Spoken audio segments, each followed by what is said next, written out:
Vande Mataram, dear students. Today we will start the first part of 18th chapter of English grammar subject of standard 6, and the first part of 18th chapter is about subject verb concord.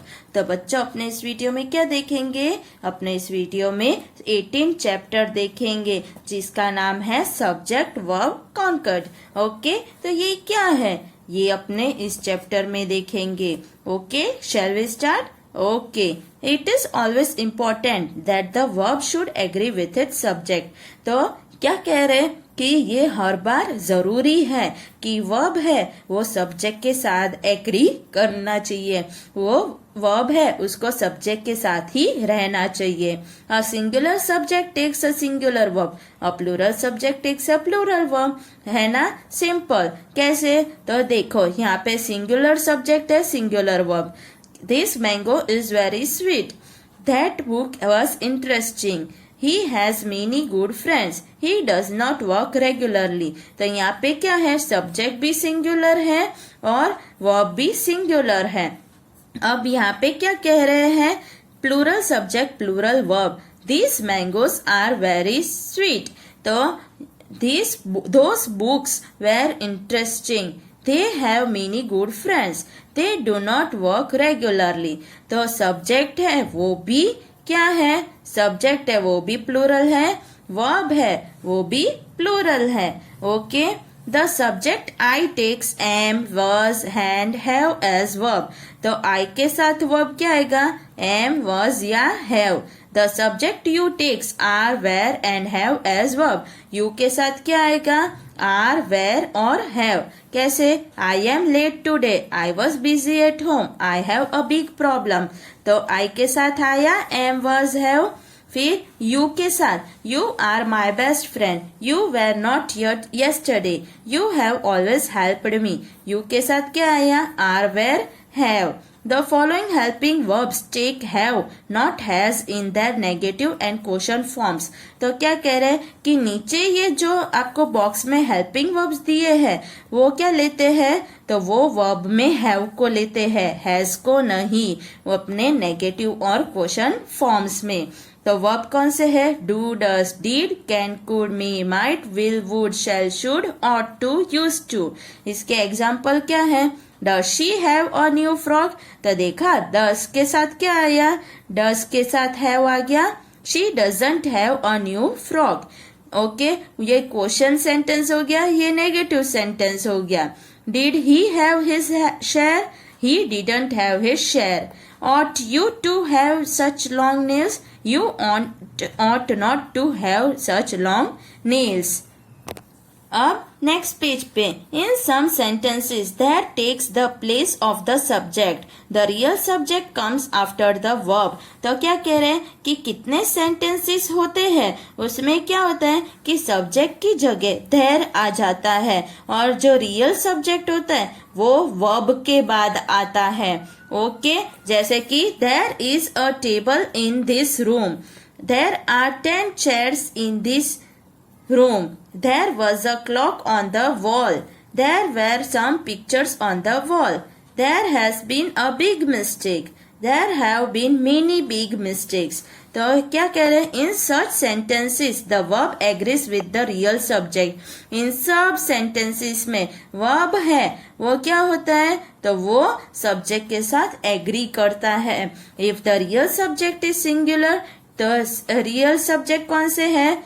तो real subject table, फिर clock और फिर mistake, ये सारे singular है तो verb भी singular है ना? यहाँ पे मिस्टेक है, मिस्टेक का हैज हो गया, क्लॉक का वॉज हो गया, टेबल का इज हो गया. If the real subject is plural, जैसे कि क्या हो गए? चेयर्स, पिक्चर्स, मिस्टेक्स, तो इनके वर्ब भी प्लूरल हो जाएंगे, हैव, वेर, आर, है ना? But if a sentence begins with eat the verb is always singular. पर अगर क्या है कि सेंटेंस ईट से शुरू होता है तो वर्ब हमेशा सिंगुलर ही आएगा. Is, was, has. It is very hot today. It was 7:30 by my watch. It has been a dull day for me. तो it से शुरू हो तो verb है वो singular ही आएगा. Okay? Always keep in mind what is known as the error of proximity.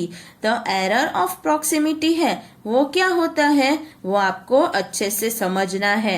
Don't be misled by the noun that is near the verb. The verb should agree with its real subject. तो क्या कह रहे हैं कि कभी भी noun को आप है ना गलत फहमी करके वर्ब मत समझ लेना. जो वर्ब के साथ नाउन हो उसे आप गलत मत समझना. क्यों? क्योंकि वर्ब है उसे हमेशा सब्जेक्ट के साथ ही रहना चाहिए. ओके तो देखो क्या है the colour of the leaves was green. तो नाउन क्या हुआ लीव्स हो गया. वर्ब क्या है वॉज है. ओके तो इस सब्जेक्ट क्या है कलर. तो ये है इसको इसके साथ ही रहना पड़ेगा. ये सिंगुलर है तो ये भी सिंगुलर होना चाहिए भले ही ये प्लूरल हो तो भी. तो ये प्लूरल है तो यहाँ पे प्लूरल नहीं करना है. The quality of the mangoes was not good. The house of my parents was not very big. The favorite fruit of monkeys is the banana. Okay, अब next क्या है two or more singular subjects joined by and take a plural verb. तो क्या कह रहे हैं कि दो या दो से ज्यादा सिंगुलर सब्जेक्ट हो तो उसे अपने किसके साथ ज्वाइन करेंगे एंड के साथ. और वो किसके बाद आएगा तो प्लूरल वर्ब के बाद आएगा. कैसे fire and water do not agree.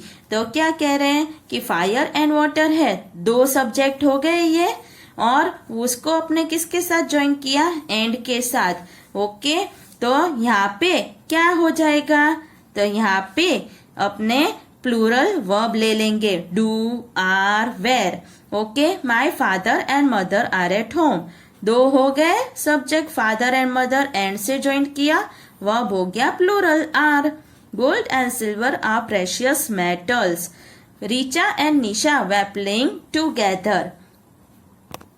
When two nouns joined by and refer to the same person or thing, the verb is singular. यानी कि जब दो नाउन अपने एंड के साथ ज्वाइन करते हैं और वो कोई एक ही पर्सन या चीज के रिलेटेड होता है तो वर्ब है वो सिंगुलर ही आएगा.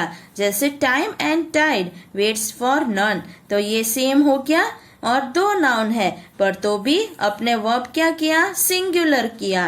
A knife and a fork is on the table. है ना ये कौन सा है things in the kitchen same ही है तो दो है पर तो भी वर्ब सिंगुलर आया. Rice and curry is my favorite food. A singular subject followed by with as well as etc. takes a singular verb. तो क्या कह रहे हैं एक सिंगुलर सब्जेक्ट जैसे कि हाउस है उसके पीछे अगर विथ लगाए तो क्या होगा विथ लगाए या एज वेल एज लगाए तो वर्ब है वो हमेशा क्या आएगा सिंगुलर आएगा. Okay the house with all it's contents was sold. ये हो गया सिंगुलर इसके पीछे विथ लगाया तो यहाँ पे भी सिंगुलर ही वर्ब आएगा. The ship with its crew was lost in the sea. Silver as well as cotton has fallen in price. तो देखो यहाँ पे क्या हो गया सिल्वर है उसके पीछे क्या लगा एज वेल एज लगा तो यहाँ पे क्या हुआ वर्ब सिंगुलर आ गया. English as well as Hindi is taught in our school. The chairman as well as the members was present. Okay अब नेक्स्ट क्या है two or more singular subjects joined by or nor take a singular verb. तो क्या कह रहे हैं कि दो या दो से ज्यादा सिंगुलर सब्जेक्ट हो और उसे अपने और या नॉर के साथ ज्वाइन करते हो तो वर्ब क्या आएगा सिंगुलर आएगा. नो बॉय और गर्ल वॉज लेफ्ट पनिश्ड. दो हो गए सब्जेक्ट सिंगुलर है ज्वाइन किससे किया और से तो वर्ब आया singular. Neither food nor water was available there. Happiness or sorrow is the result of our actions. Neither praise nor censure has any effect on him. Either the cat or the dog has lapped up all the milk. तो यहाँ तक आप सबको समझ में आ गया। आप सबको क्या करना है, यहाँ तक के चैप्टर को अच्छे से समझना है, एक एक लाइन को। और ये जो ऐसे रूल्स हैं रेड कलर में किए हुए, उसको अच्छे से याद करना है। ओके, वंदे मातरम।